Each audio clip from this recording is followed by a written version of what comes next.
mais quand même dossier Madiambal Diagne bi est-ce que gis nga ni quand même lépp tegu na ci yoon ci ni ñu koy doxalee fii nii parce que itam dafa ne woon dafa dem préparer ji sa défense loolu la ñu waxoon ba muy dem daanaka ça fait presque plusieurs mois maintenant mu ngi fa xëj na est-ce que donc da ngaa jàpp ni foofu la noonu lay def préparer défense am.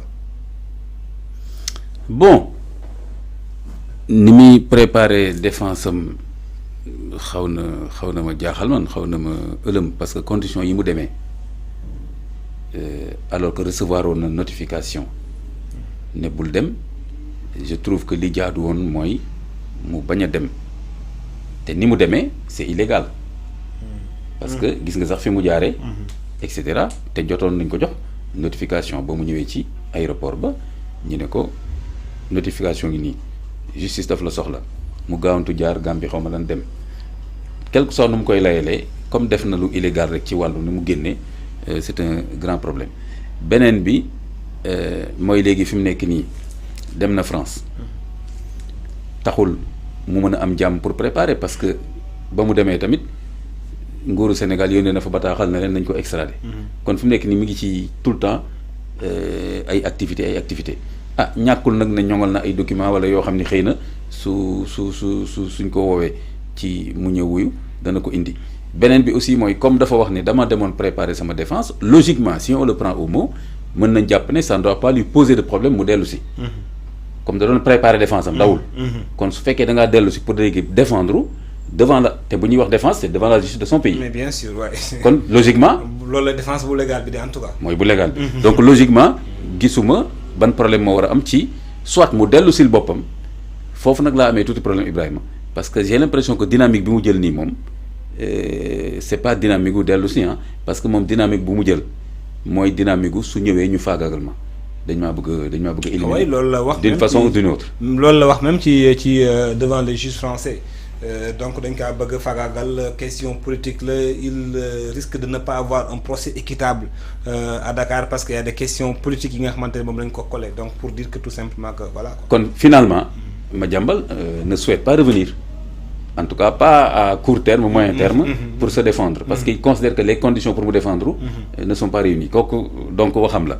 léegi nag sama hypothèse Ibrahima ni ma gisee yëf yi nii Ibrahima j'ai l'impression parce que gis naa xaw ma gis nga ko Yacine Fall suñu ministre de la justice xam nga moom zel dafa dolli encore ay informations justice française ni ma gisee yëf yi nii Ibrahima xam nga lan laa sentir man extradition. ah oui. loolu laa sentir. mën nañ dem ba egg ci extradition même si que ni quand même. dans un mois. même si quand même que ni mu ngi il tenait le bon bout quand même Madiambal Diagne. oui pas depuis le début et tout. il tenait pas du tout le bon bout ban bon bout bon peut-être yéen médias yi yéen a koy faral di wax noonu mais ban bon bout il tenait aucun bon bout. il était en France. il était en France parce que li taxoon ñu yóbbu ko ba mois de février dañ ne dañuy laaj état du Sénégal des compléments d'information. waaw mais il tenait pas le bon bout ouais des compléments d'information c'est normal c'est la justice qui voulait des informations supplémentaires mais rien ne disait que Madiambal aurait une suite favorable à sa justement on se base justement parce que on considère que le document sinon le document fourni par l'État du Sénégal était incomplet. voilà ba ci côté boobu moom d'accord. ci côté boobu mën nañu wax ni il tenait le bon bout. en tout cas il était en meilleure position.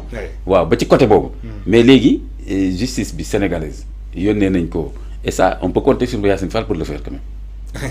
ça moi je crois que fu ñu fekk benn phrase buy concerné Madiambal Diagne fii ci Sénégal. je crois que Yacine Fall dina ko dem génne quoi pour yónnee ko France. alors léegi aussi Ibrahima xam nga lu tax ma gis tendance extradition bi. même France bëgguñu trop dossier bi des seen loxo.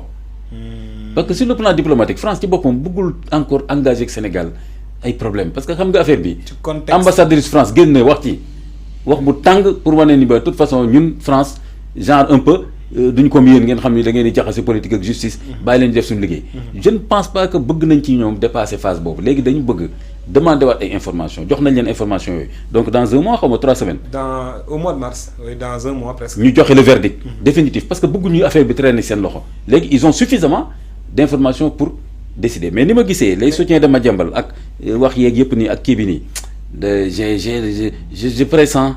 Il y a un président français qui disait que les États n'ont pas d'amis que des intérêts. Oui. Dans le dossier précis, l'intérêt de la France se situe du côté de Madiambal ou bien du côté de l'État du Sénégal? Du côté de l'État du Sénégal. Ah. waaw C'est important. oui non du côté de l'État du Sénégal loolu moo tax ma ne la fi mu nekk nii. Ça va être difficile pour Madiambal pour que verdict bi espérons pour lui que le verdict nous fasse mentir mais pour que ñu wax ko doo dem xam nga lu tax parce que d'abord les États France mi ngi jéem a renouer ak Sénégal. Macron dafa ñemewul trop ñëw fii parce que conditions yi ni mu demee mais gis nga ko mu ngi nele di recevoir waa Tchad mi ngi ci Gabon di lijjanti. naam kon bëgg na encore defaraat ay affaires. bon léegi kon bëgguñu dolli problème ak Sénégal ci dossier benn journaliste. Deuxième chose mooy que quoi qu'on dise Madiambal dafa taxoon ci régime bële rip xale yi li muy wax tax rip di ci wax di ci kii lijjanti wane ni je suis au cœur de ce régime là xam nga. yooyu daf lay rattraper bu régime boobu daanoo. donc mënul ñàkk mukk mu am luñ la mën a téye fenn. bon affaire u marché bi en plus aussi comme tu le sais c'est compliqué dès l'instant que CENTIF qui est une institution joxe ay kii Yacine Fall jël loolu yónnee ko justice française ne leen voilà français donc même su fekkee ni sax benn 10 millions la ñuy reproché Madiambal sax ils vont dire ah c'est une institution sénégalaise dañ koy respecter kon na dem wuy ji. donc loolu moo tax ma ne la Madiambal kii Ibrahima. l'un dans l'autre daal tout en tenant compte aussi des accointances politiques dans le dossier l'ingérence politique aussi dans le dossier il y en a eu tellement il y a eu déclaration Ousmane Sonko le Premier ministre par rapport même fekkee situé ko nommément mais ñëpp xam nañu peut-être que fu mu doon dem et tout yeneen déclaration à charge contre lui donc. je pense que ni quand même yooyu aussi ça peut plaider pour Madiambal parce que la justice française aussi va dire le droit. oui.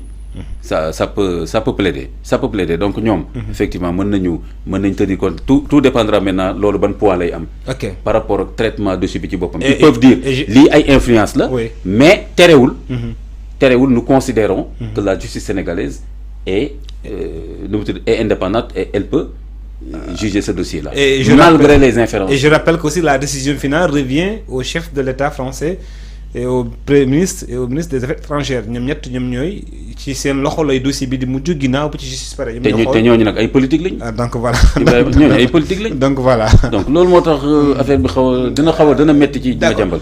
Il y a eu son fils doomu Madiambal Diagne bi nga xamante ne tegoon na ko loxo bi mu génnee li mu njëkk a def mooy porter plainte son père muy quand même lu xaw a yéeme ci bëtu ñu bëri parce que jàpp na ni dañ kaa def loolu lu mu defut. mu ne dañoo def ci ay turam daanaka dañoo usurper turam ci ay entreprise ci ay transactions ba mu porté ko plainte ban jàngat nga ciy def de façon générale Imam. bon de façon générale c'est choquant.